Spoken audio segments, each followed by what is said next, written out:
Hello all, welcome to movie paradise. Priyadarshi, Nabha Natesh main లీడ్స్గా నటించిన latest comedy entertainer movie darling. ట్రైలర్తో కాస్త బజ్ క్రియేట్ చేసుకున్న ఈ మూవీ ఎలా ఉందో చూసే ముందు మా ఛానల్ కంటెంట్ అండ్ రివ్యూస్ మీకు నచ్చినట్లయితే ఈ వీడియోని లైక్ చేసి కామెంట్ చేయండి. ఇలాంటి మరిన్ని జెన్యూన్ రివ్యూస్ కోసం ఇప్పుడే ఛానల్ని సబ్స్క్రైబ్ చేసుకోండి. ట్రైలర్లోనే మూవీ ప్లాట్ లైన్ని రివీల్ చేశారు. పెళ్లి చేసుకుని ప్యారిస్కి హనీమూన్కి వెళ్ళడమే చిన్నప్పటి నుండి గోల్గా పెట్టుకున్న హీరోకి అనుకోని పరిస్థితుల్లో హీరోయిన్ గురించి ఏమీ తెలుసుకోకుండానే ప్రేమించి పెళ్లి చేసుకుంటాడు. హీరోయిన్కి ఉన్న మల్టీ పర్సనాలిటీ డిజార్డర్ అదేనండి. సింపుల్గా చెప్పాలంటే మన హీరోయిన్ అపరిచితుడు ఫీమేల్ వర్షన్ అన్నమాట.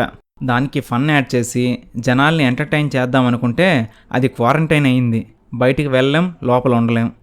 2 గంటల 40 నిమిషాల ఈ కామెడీ లేని కామెడీ ఎంటర్టైనర్కి ఇంత లెంత్ అవసరమా అనిపించే అంత ల్యాగ్ చేశారు. హీరోయిన్కి కనీసం కరెక్ట్గా లిప్సింగ్ కూడా సరిగ్గా ఇవ్వలేదు.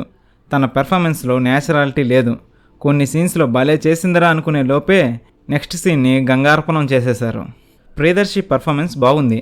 యాక్చువల్గా ప్రియదర్శి స్టోరీ సెలెక్షన్ బాగుంటుంది. చేసినవి చాలా తక్కువ మూవీసే అయినా ప్రతి మూవీలో ఇంట్రెస్టింగ్ కంటెంట్ ఉండేలా చూసుకుంటారు. బట్ ఈ మూవీ ప్లాట్ పేపర్పై బాగున్నా ఎగ్జిక్యూషన్లో లోపం వల్ల ఆన్ స్క్రీన్ వర్క్ అవ్వలేదు. రఘుబాబు చేసిన ఒక ఎమోషనల్ సీన్ బాగుంది. మిగిలిన యాక్టర్స్ మురళీధర్ గౌడ్, బ్రహ్మానందంతో పాటు క్యామియో రోల్స్లో కనిపించిన సుహాస్, మెగా డాటర్ నిహారిక కూడా బాగానే చేశారు. ఈ మూవీలో పాజిటివ్స్ వెతికితే ప్రియదర్శి పెర్ఫార్మెన్స్, అక్కడక్కడ నభా నటేష్ యాక్టింగ్, చిన్న చిన్న కామెడీ సీన్స్ అంతే.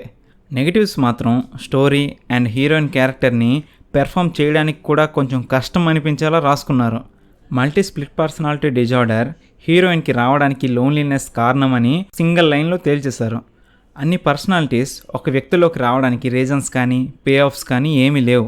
ఫర్ ఎగ్జాంపుల్, అపరిచితుడు మూవీలో రామంలోకి రేమో అండ్ అపరిచితుడు రావడానికి సర్టెన్ రీజన్ ఉంటుంది. అలా ఈ మూవీలో ఏం లేదు. టెక్నికల్ టీం వర్క్ కూడా ఎడిటింగ్ తప్పిస్తే మిగిలిన elements like music, cinematography, direction, production values అన్నీ కూడా సోసోగా ఓకేష్గా ఉన్నాయి. ఎడిటింగ్ మాత్రం దానికన్నా దారుణంగా ఉంది.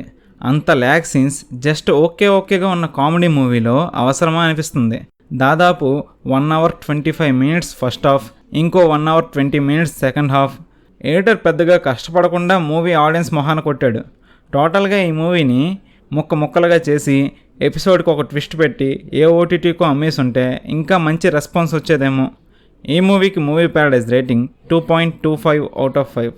మా ఈ రివ్యూ మీకు నచ్చినట్లయితే ఈ వీడియోని లైక్ చేసి ఛానల్ని సబ్స్క్రైబ్ చేసుకోండి. Thanks for watching.